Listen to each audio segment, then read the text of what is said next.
A home built in the Bunya Mountains, northwest of Toowoomba, has been lauded for its cutting-edge design at the 2023 Australian Institute of Architects Awards for the Darling Downs and West Moreton region, which happened on Friday night. The home, called Bunya House, took out the William Hodgin Award for House of the Year. What makes this particular house, Bunya House, so special? Well, it was designed by Noosa-based Sparks Architects. Dan Sparks is from Sparks Architects. He can tell us a little bit more. Dan, good morning and welcome and congratulations. Thank you. Good morning. This must be, and look, I know that at this level we're talking about regional awards, but this must be quite a feather in the cap, I would imagine. Yeah, it's always very rewarding and encouraging to be acknowledged in such a way by your peers. The AIA awards are fantastic in that regard, in that it is your peers judging you. That's terrific. Tell me, in a nutshell, before we drill down into the detail, if someone asked you what makes Bunya House so unique and special, what would you say to them? I think it really celebrates the site more than anything. It's obviously the Bunya Mountains are a pretty particular climate. It can get incredibly cold there, but also there can be lovely warm days as well. And the building responds to that and creates a very cozy shell, if you like, for our clients to enjoy this incredible site. It's on the northeast edge of the Bunya Mountains and has majestic views out over the South Burnett. And we position the house to protect a terrace area from inclement weather and sort of embrace the larger landscape. So it's almost or simply a vessel really to engage with this landscape, both from within the building and without. It's interesting looking at a picture of Bunya House. It seems that, and you've sort of touched on it there, it seems like it's been placed on the perfect point of that particular land, that property, to take advantage of the altitude and the views, and obviously, you know, in the right direction to take advantage of breezes and sunlight, etc. But do architects, and in this case, did you get involved even at that stage? Did you go to the property and advise them on the best part of the property to build on? Yeah. Yeah, there was an existing shed close to where we sited the house, and the clients had spent quite a few years visiting the property and staying in this little shed, so they knew it quite well, and they understood, you know, how the seasons worked, and they certainly had very informed ideas about where the house should go, and it was more about a sort of adjusting that slightly to play with views and also winter and summer sun angles and breezes, etc. But it was the larger siting of it was already decided, and we were expected to maximise both the climatic aspect and also those magnificent views. And tell me, Dan, how detailed was the brief that they gave you at the beginning? Did they know exactly what they wanted, or did they sort of say, we sort of want a view and we want it to be, you know, not have to turn the air conditioning on all that often? Where were they at in terms of when they sat down and spoke to you?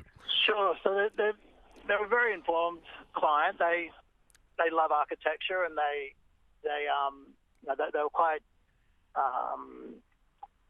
involved in the design process, and they certainly came to us with ideas about how the house must function. It's all off-grid, so that was right. Okay. a must. But we also wanted to heat and cool it as passively as possible, so that we weren't relying on air conditioning, because it obviously puts a load on the battery system. So the environmental performance of the building was a major requirement from the start, but they're also were very keen for the house to serve as a refuge for them in inclement weather, and at night.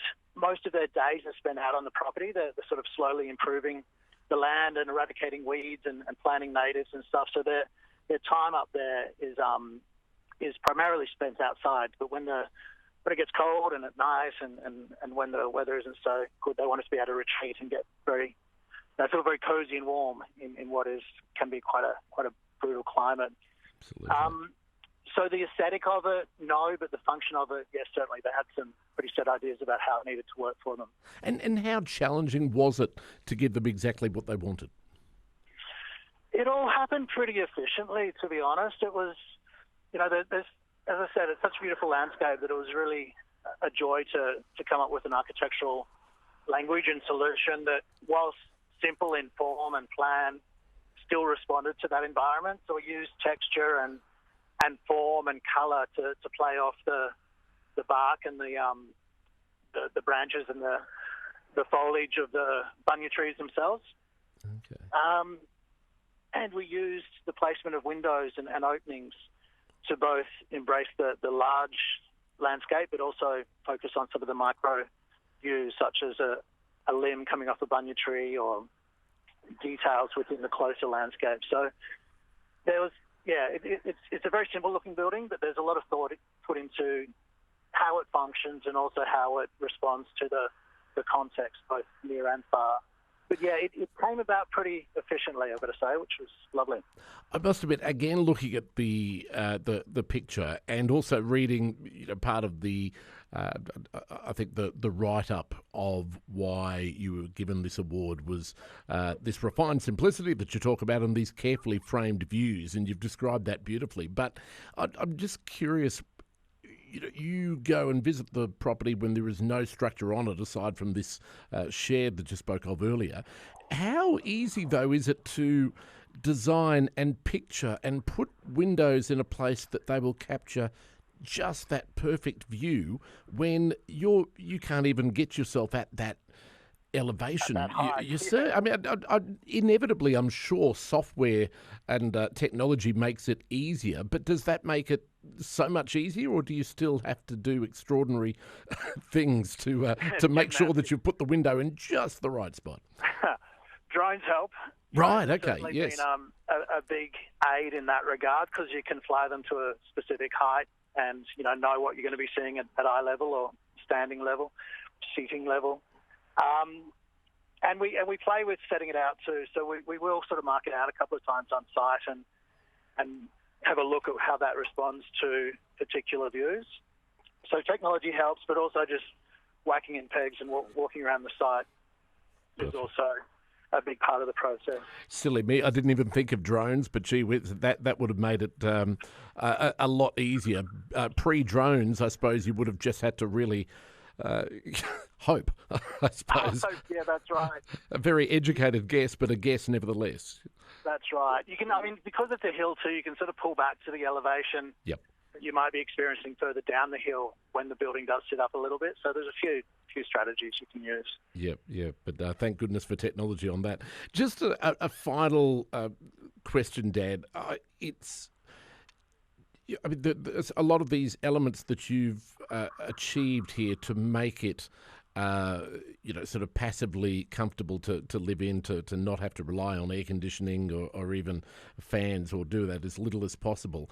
A lot of people think that these sort of things are really the domain of if you've got an unlimited budget, and you can afford an architect who you commission for months at a time. And no doubt the budget on this one was sizable, but would people be surprised at what they can achieve even on a minimal budget when it comes to creating an environmentally comfortable house? Oh, absolutely. So much of it is simply how you plan the building and where you put the openings and what opens and what doesn't, and how you pull air through the building, and how summer sun falls on a space as opposed to winter sun coming into a space. And yeah, a lot can be done through the design itself, and has nothing to do with expensive add-on technology, be it solar or AC or whatever the case may be. There's some very, very simple passive moves you can make through thermal mass and openings and glazing systems, etc.